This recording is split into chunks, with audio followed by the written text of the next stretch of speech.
This presentation highlights the basics of the Domain Name System, or DNS. After the introduction, we will cover the key components of the Domain Name System and how the name resolution process works. The Domain Name System is a distributed database system that can serve as the foundation for name resolution in a TCP/IP network. DNS is used by most Internet working software, such as web browsers and electronic mail programs, to locate servers and to resolve or map a user-friendly name of a computer to its IP address. Although DNS is most commonly associated with the Internet, private networks also use DNS because of the following benefits. Convenience. User-friendly names are easier for people to remember than numerical IP addresses. Consistency. IP addresses may change, but the server names can remain constant. Simplicity. Users need to learn only one naming convention to find resources on either the Internet or on an intranet. Now, let's look at key components of the Domain Name System. To understand how DNS maps names to IP addresses, you will need to understand the following three components: domain namespace, zones, and name servers. The domain namespace provides the structure of a DNS distributed database. Each domain has a unique name. The domain namespace has a hierarchical structure. The root domain is at the top, and it is represented by a period. Below the root domain, the top-level or first-level domains can be an organizational type, such as COM or EDU, or a geographic location, such as AU for Australia. Second-level domains are registered to individuals or organizations, such as Microsoft.com, the Microsoft Corporation domain, or Stanford.edu, the Stanford University domain, or gov.au, the domain for the Australian government. Second-level domains can have many subdomains, and any domain can have hosts. A host is a specific computer within a domain, such as Computer 1 or Web Server 1 in the training subdomain of the Microsoft.com domain. A fully qualified domain name, or FQDN, describes the exact relation of a host to its domain.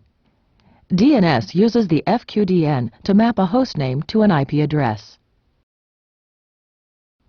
For administrative purposes, domains can be organized into zones. As you can see in this example, a zone is a discrete and contiguous area of the domain namespace. One reason to divide a namespace into zones is to delegate authority for different portions of it. One very large domain could be difficult to administer. The name-to-IP address data for computers located in a zone is stored in a zone database file on a DNS name server.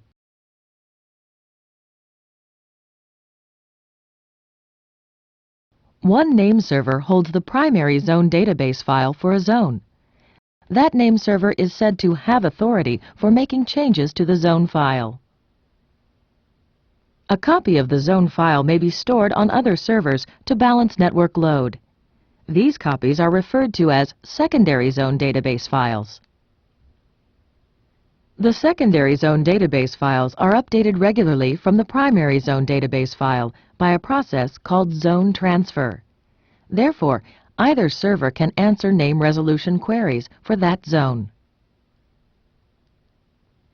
The next section describes how name servers resolve or map user-friendly names to numerical IP addresses. The name resolution process involves sending a query to one or a series of name servers to locate the IP address of the requested computer. The query contains the fully qualified domain name, or FQDN, of the requested computer. The name servers use a computer's FQDN to locate its IP address. This query is called a forward lookup query. A forward lookup query is a request to map a name to an IP address. This example shows a forward lookup query from a client to find the IP address of Web Server 1 in the training.microsoft.com domain. The client queries its local name server for the IP address of webserver1.training.microsoft.com. The local name server checks its zone database file to see if it has authority for that domain. It does not have authority, but the name server does contain information that points to the root name servers. The local name server will now begin a search for the name server that has authority for the domain training.microsoft.com, starting with the root name servers.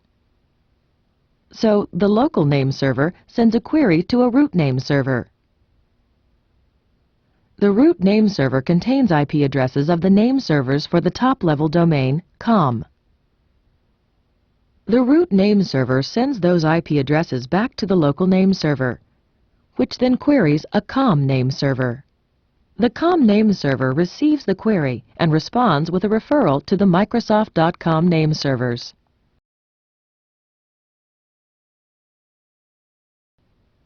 The local name server sends its request.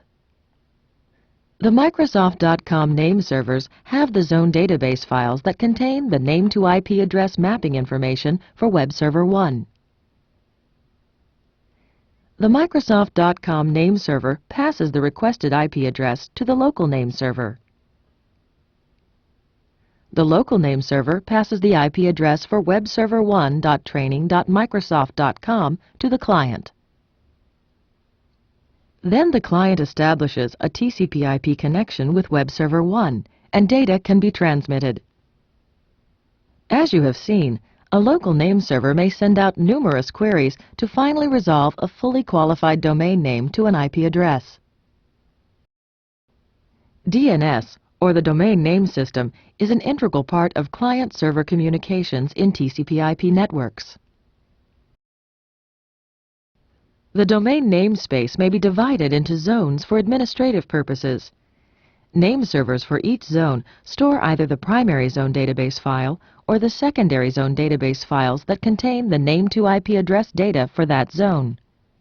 Zone files are kept up to date by the zone transfer process. Name resolution is the process of resolving a fully qualified domain name to an IP address.